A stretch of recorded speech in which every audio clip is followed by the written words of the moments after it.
Hallelujah. हमारे परमेश्वर ने हमें एक और नया दिन दिया है।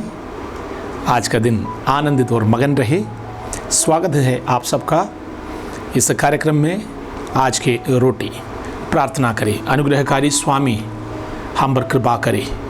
हमारा देश जो विपत्तियों में से होकर गुजर रहा है, प्रभु जी आपके रहम के लिए हम प्रार्थना करते हैं। प्रभु जी जो महामारी हम पर है, अगला जो आने वाला है, जो टिड्डियों की समस्या हमारे देश के ऊपर आने वाला है, यीशु मसीह के नाम से उन अंधकार को हम डांट कर प्रार्थना करते हैं। प्रभु करुणा करें। अनेक लोग अनेकों प्रकार की समस्याओं में, हमारा प्रार्थना ये लोग सत्य को जानने के लिए अपना हृदय खोलने पाए, ज्ञान और समझ लोग प्राप्त करने पाए।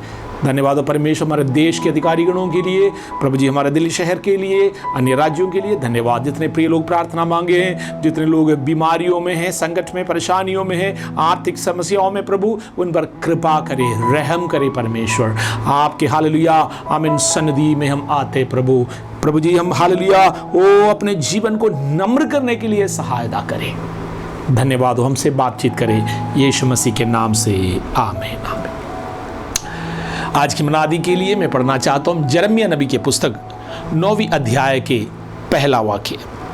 भला होता कि मेरा सिर जल ही जल और मेरी आंखें आंसुओं का सोता होती, कि मैं रात दिन अपने मारे हुए लोगों के लिए रोता रहता। पुराना नियम का एक पुस्तक है यिर्मयाह नबी इस प्रकार कहता है, वो निरंतर रोते रहना चाहता। इसका मतलब परमेश्वर के कलीसिया अर्थात चुने हुए लोग हमारे जीवन में, प्रतिदिन के जीवन में कई ऐसा विषय है हमें रोते रहना।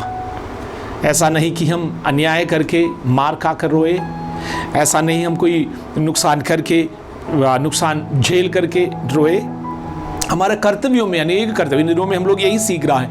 हमारे कर्तव्यों को सबसे पहले हम समझे। आपका कर्तव्य, आप किसी चीज़ को मांगने से पहले, जब हम हालेलुया कुछ चीज़ों के उम्मीद करने से पहले ये देखे क्या मैं अपने कर्तव्यों को पूरा करता हूँ। सबसे पहले परमेश्वर के लोगों को अपने पापों की प्रति रोना। पाप करके हम घमंड ना करें। अशुद्धि में पड़ने के बाद ये ना कहे किसी को मालूम नहीं चला। मेरे प्रियो, अपने व्यक्तिगत जीवन प्रभु के सन्निधि में उचित करने के लिए यदि आप अनंतकाल के जीवन की आशा देखता है, प्रथम बात यही है कि हम अपने व्यक्तिगत पापों के लिए प्रभु के सन्निधि में रोए। इसलिए यिर्मयाह कहता है वो इस्राएल के लोगों के लिए, चुने हुए लोगों के लिए रोना चाहता है। वो कुछ और चीज़ें प्रभु से नहीं मांग रहा है। कितना उत्तम एक प्रार्थना है। आमीन। यिर्मयाह नबी कहता है, प्रभु अगर मेरे आंसुओं का सोता होती, कि मैं दिनों रात और लोगों के लिए मैं आंसू बहा के रखा। हमारे परमेश्वर हमारे आंसुओं को पार नहीं करते हैं। दूसरा विषय है हमें आत्माओं की प्रति रोते रहना है। प्रेरित पौलुस कई बार अपने पत्रियों में इस प्रकार कहा है। भजन संहिता 126 में भी इस प्रकार हम पढ़ते हैं, जो रोते हुए बोता है वो हर्ष के साथ कटनी करेगा। ये समय ऐसा समय है, आत्माओं के नुकसान हो रहा है। अनेक लोग उद्धार प्राप्त कर सकता था, लेकिन प्रार्थना करें हम लोग आत्माओं के उद्धार के लिए। हमारे भारतवर्ष आमीन प्रभु यीशु मसीह को पहचानने पाए। तीसरा पॉइंट है, आप अपने पीढ़ी के लिए रोए। यीशु मसीह काल्वरी क्रूस पर मृत्यु सहने जा रहे थे। लोग उसको मारते हुए, सताते हुए वो जा रहे थे। यीशु मसीह पीड़ा सह रहा था। उस समय पर सियोन के स्त्रियां, अनेक महिलाएं पास आया यीशु के और रोने लगी, आंसू बहाने लगी। यीशु मसीह मोड़कर उनसे इस प्रकार कहा, मेरे लिए मत हो, तू अपने लिए और अपने पीढ़ी के लिए, अपने आने वाले पीढ़ी के लिए रोए, आंसू बहाए। ऐसा एक समय आ गया, ऐसा एक पीढ़ी में हम लोग जीवन व्यतीत कर रहा है। हर एक मलिनता और अशुद्धि के लिए लोग दौड़ रहा है। अनेकों नौजवान नशा कर रहा, अनेकों नौजवान अशुद्धि अनुचित कामों में अपना जीवन को चला रहा। मेरे प्रियो, अगर आप प्रभु के लोग हैं, ये वचन का मतलब ये नहीं है केवल अपने संतानों के लिए। हमारे भारतवर्ष के, हमारे देश के ये पीढ़ी बहुत ही महत्वपूर्ण है। प्रभु के दृष्टि में बड़े महत्वपूर्ण पीढ़ी है। इसलिए हमारे देश के नौजवानों के लिए, नए पीढ़ी के लिए आंसू बहाना है। हम अपने हाल लिए हो सकता है, आप व्यक्तिगत बातों के लिए रोते होंगे, ऐसा नहीं, इस पीढ़ी के लिए हम लोग आंसू बहाया।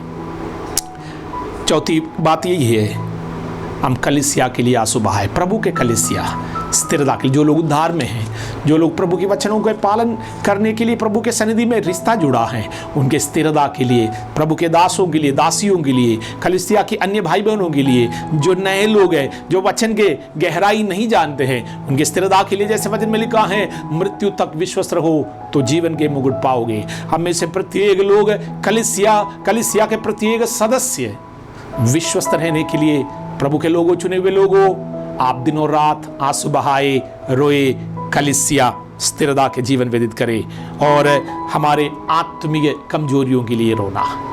प्रतिदिन हम प्रभु से कहें, प्रभु किसी भी प्रकार के आत्मीय कमजोरियों में मैं नहीं पड़ने पाऊँ, मेरे आत्मीय जीवन कमजोर नहीं पड़ने पाए, हालातों को देखते हुए हम कमजोर ना हो। इसलिए यीशु ने कहा, तू अपने लिए और अपने संतानों के लिए, अपने बालकों के लिए रोए।